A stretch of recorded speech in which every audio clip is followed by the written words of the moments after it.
I've had a legal prescription now since about October 2021.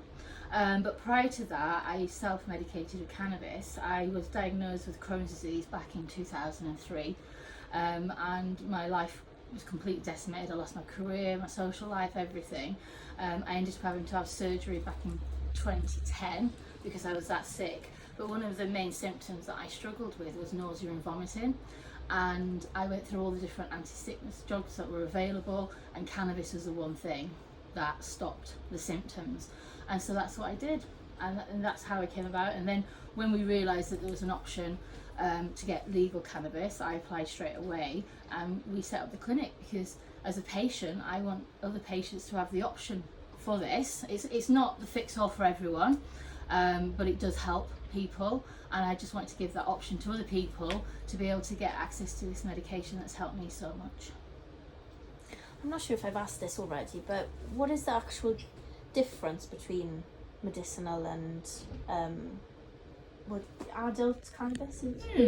Yeah, I mean, the medicinal cannabis has to go through really strict regulations and controls. It has to be tested, it has to go through stability testing for 2 years before it even gets to a patient.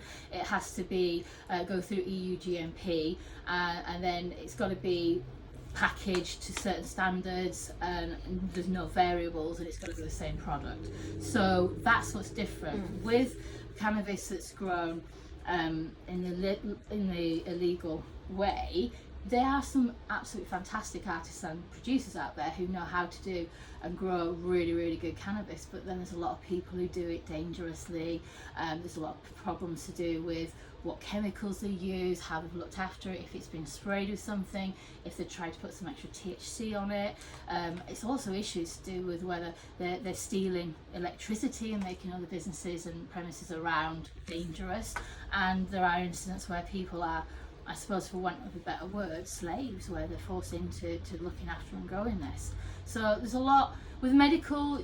Yes, there is consistency and there's standards, and you know the product you're getting.